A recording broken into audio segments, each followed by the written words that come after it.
Hey guys, how's it going? My name is Jeremy. Welcome to Polyphonic Press. Today I'm going to be reviewing the new album by the Segall band. The album is called Slaughterhouse. Now, Segall has been around for a couple years now. He's big in the garage rock community, and he's been in many bands, but this is his first album as the Segall band. Now, this album starts off with a song called Death, and it really goes from 0 to 60 in about 2 seconds. Basically, it starts off with his swarm of noise, guitar distortion and feedback and things like that. But then the actual song starts with this bass groove, and it's really more of a 60s garage rock kind of tune. One thing that's really cool about this song is the drum fills really feel like a kind of like a surf kind of groove a little bit. Albeit the guitars are a lot more distorted and it's very more punk oriented. The thing about this song is the feeling that I get immediately is it kind of sounds like the MC5 or the Stooges or something like that. There's really a lot of early punk influence on this song. The title track, Slaughterhouse, is a really short, punchy song. It only clocks in at about 1 minute and 35 seconds. It's got a lot of gusto packed into a very short amount of time. But the problem with this song is the vocals aren't very clear. And it's really hard to understand what he's singing about or what he's saying. And that's one problem I have with a lot of songs on this record is just the vocals. There's a little bit of a disconnect with the vocals. They're not very clear. They're very muddy, and it's hard to distinguish exactly what he's saying. I know that is a typical effect for like garage, like lo-fi kind of stuff, but even within the lo-fi spectrum, you can still have clear vocals. And that's really one of the only complaints I really have about this album. Tell Me What's Inside Your Heart is really an interesting song to me. It features some really nice guitar work on the intro. It has these harmonizing guitars that were really made popular by the band Thin Lizzy in the late 70s. They were heard a lot before that, but Thin Lizzy really made that sound popular. And one thing I think is really cool is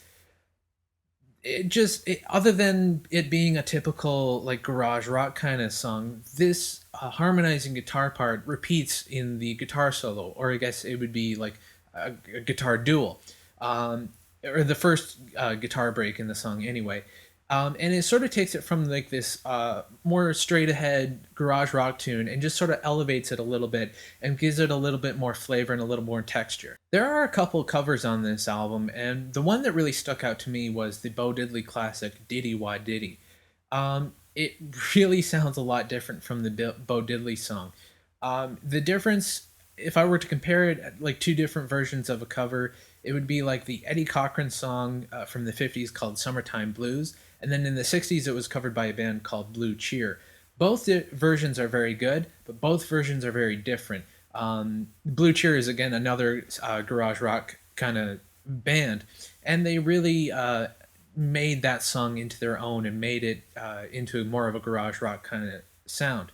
And the Eddie Cochran version of Summertime Blues is really more of like a 50s rockabilly kind of thing. That's kind of what they did here.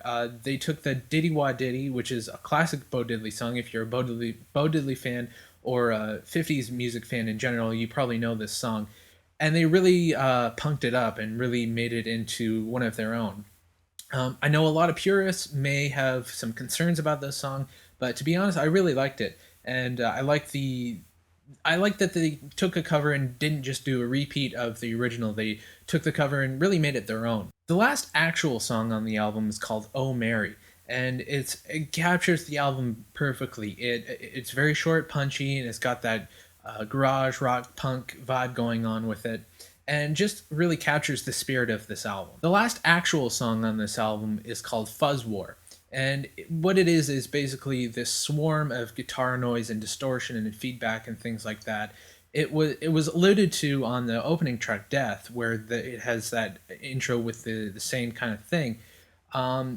You're sort of wondering when this is going to be repeated, and finally in the end you get this 10-minute opus of nothing but guitar distortion. I would really compare it to something that I'm familiar with is Neil Young and Crazy Horse did an album called Arc. They did two live albums called Arc and Weld. Weld was a proper live album with songs on it, and Arc is a 35-minute guitar distortion noise type of thing. It's very much like that. And to be honest, I'm a little on the fence about whether it's a good thing to put on the end of the album. On one hand, it's very cool, and it just sounds really unique, and it's really gritty and dirty. But on the other hand, it's a 10-minute guitar distortion noise thing.